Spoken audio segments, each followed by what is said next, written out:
Is You say R. I can't. R. R. Like horror, but horror. Non-mag. Oh.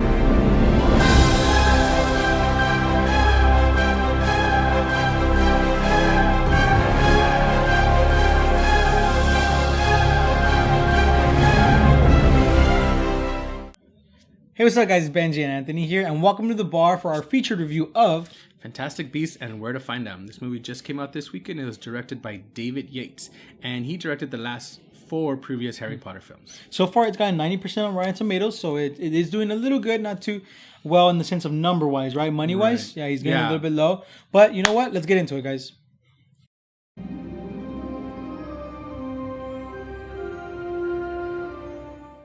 So Fantastic Beasts and Where to Find Them starts off in New York in 1926 with Newt Scamander, played by Eddie Redmayne.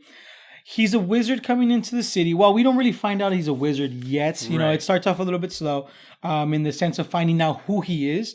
But he's actually the one that wrote the book in the first Harry Potter film, if you know that. That's where he picks up the book explaining some of the creatures that they see in the thing. Right. So it starts off with him coming in. So this is 70 years before Harry Potter and all of his adventures started off. So I personally really liked him. I think he was very awkward in a sense, but that was cool to me.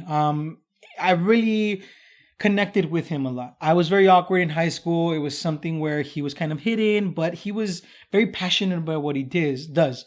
And what he does is he saves beasts. During this time in the 1926, wizards and non-mage, as they call them in America, right? but Muggles in England, they didn't connect, and the beasts were kind of getting in the way. There was events happening during this time that were kind of like questioning those beasts. So he was coming to this town to kind of like save them, not save them, but kind of show people, like, the reason he's around is because he wants to show people that these beasts are not dangerous. That you could work with them, you could find out.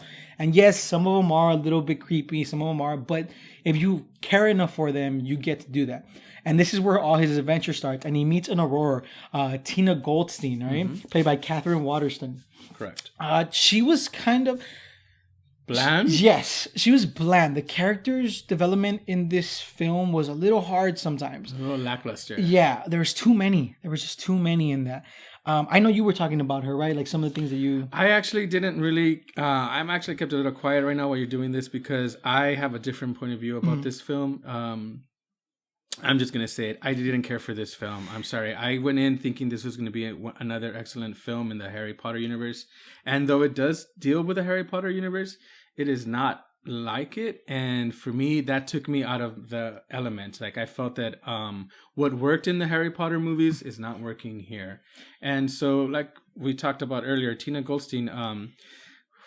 who cares? Honestly, like if you don't give me a character that I want to know more about, then I kind of start checking out halfway through the film, and that's what I did with. I do agree. There was a president in the story that I don't even remember the name because it was that bland of a character.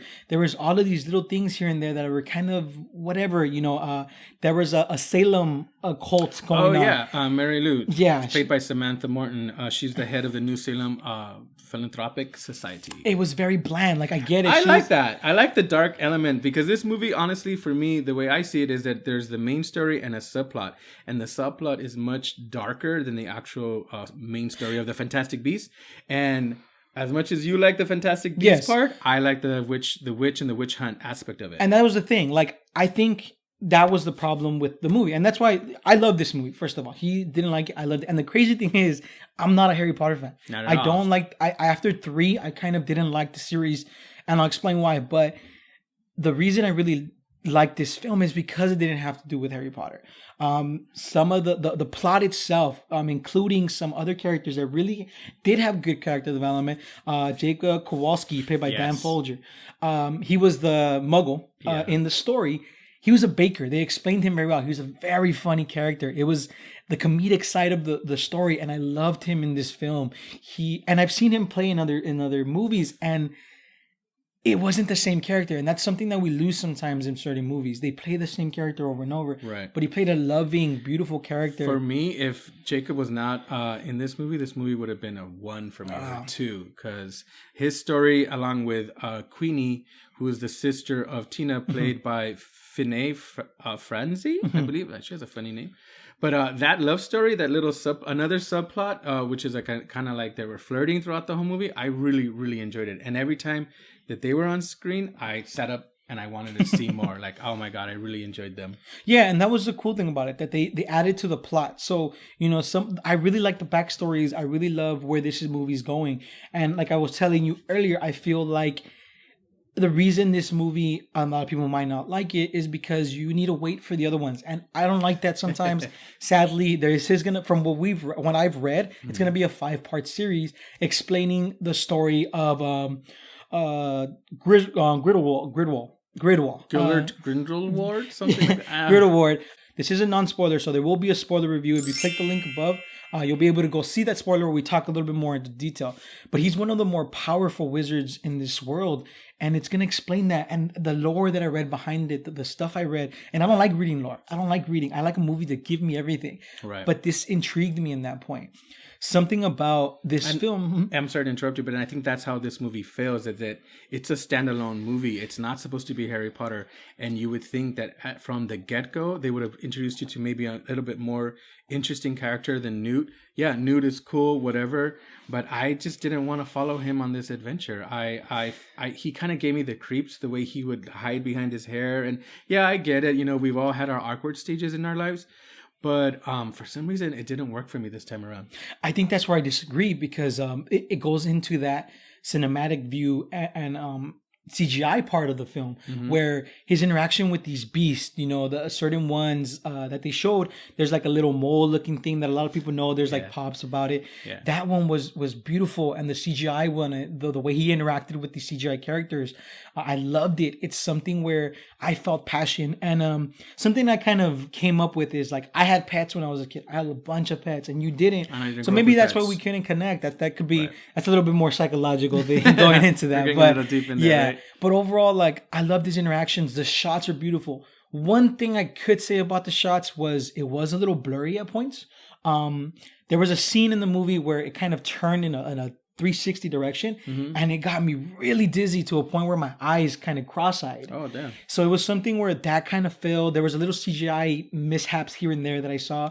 But overall, it was an enjoyable film. I think that the plot about it, bringing me into the Harry Potter series, because like I said, I wasn't into the Harry Potter, and it's because the story never changed, and I get it. It's a trilogy about Harry Potter, so how can you not have Harry Potter in the movie? Okay. But I love that. I love that about this film, that it was a new character. It's still wizards, but it makes me want to go watch those Harry Potter films to know more of these little Easter eggs that you saw in the movie here and there. And that's what I really loved about it. I really liked that it wasn't Harry Potter. It wasn't this kid. It was a new character, and I could tell that from this one going on, I'm gonna love it. I'm gonna love some of these series where it gets a little darker, finding out more of these characters.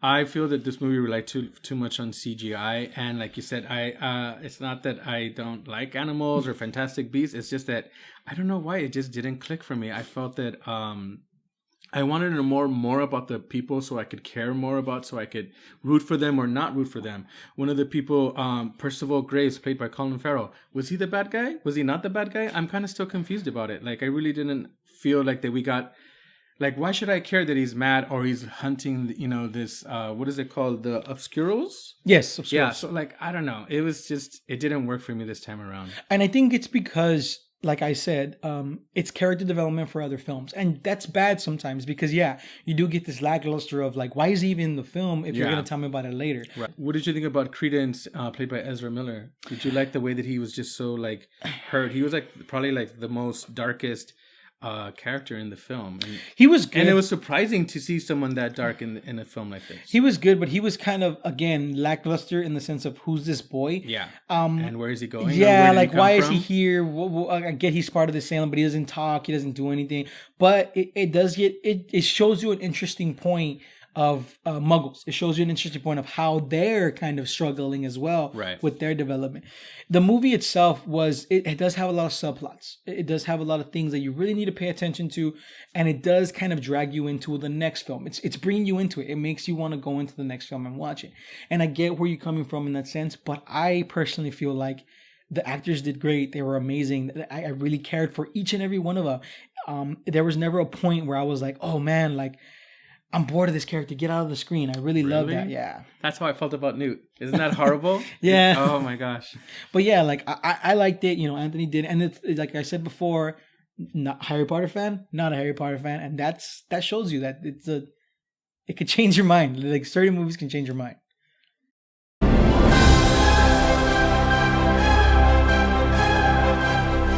So Anthony, you're the Harry Potter fan. You didn't like the movie. I want to know your score. I unfortunately give this movie a 6, only because Queenie and Jacob, if they were not in the movie, this would have been a 3 or a 2 or a 1. I think I'll go see the next one because of you. I'll have to be like, all right, Ben said, let's see what this is about. But I didn't care for the characters. I didn't care if they were good, if they were going to win or lose or go home on the ship or not. So watch it again. I say when we have it, by the way, I saw it in a theater that was dark and blurry, so it kind of changed my perspective on the movie. It ruined it in a way. Personally, I go to theaters, empty ones, matinee. I love empty, quiet. It gives me a chance to focus on the film. But I give this movie a 9 out of 10. I really love this film, and like I said before, the other Harry Potter. It's not an 8 or a 7. I give it a 9. It's something where I fell in love with the characters. I fell in love with even Tina, even though I didn't like her at points because of stuff that she did. I cared for it at the end. There was a scene that really made me care for her that I was like, oh, okay, I see where she's coming from. But it's a 9 out of 10, and it's because it made me want to go watch the other Harry Potter films. It made me want to go and find out about the lore, and I'd never done that for a movie before. I suggest watching it again. It's up to you, though, if you want to watch it. But I recommend going to watch it. If you're a Harry Potter fan, I think you're going to love it. Even if you're not, I think you're going to start getting into it if you really want to go watch that. Hey, what's up, guys? Benji and Anthony here again. And thank you for joining us at The Bar for our featured review of Fantastic Beasts and Where to Find Them. So this week, we're going to be doing a little bit different because it's the Thanksgiving week. We're only going to do one video. We're going to do this one and a non-spoiler, or the other way around, spoiler and non-spoiler. So whichever one you want to watch first. But on Monday, catch us for the featured film of Moana, Disney's new animated feature about the Polynesian princess, like Hawaii Islands, things like that. Yeah, Dwayne The Rock Johnson's on that, so it's going to be pretty cool. So hopefully you guys can join us for that. In the comments down below, let us know what you guys thought about the review. Have you seen the movie yet? And what's your favorite Harry Potter movie? As you can see, this is our favorite Harry Potter movie. So don't forget to share this video on all platforms that you like to watch videos on. We're on Tumblr, Instagram, Facebook. There's links below. Go ahead and click those right there. Also, guys, don't forget to like the video and subscribe for more awesome videos. You could actually click on the link. Click on the links on the side to watch more awesome videos. All right, guys, have a good one. Ready?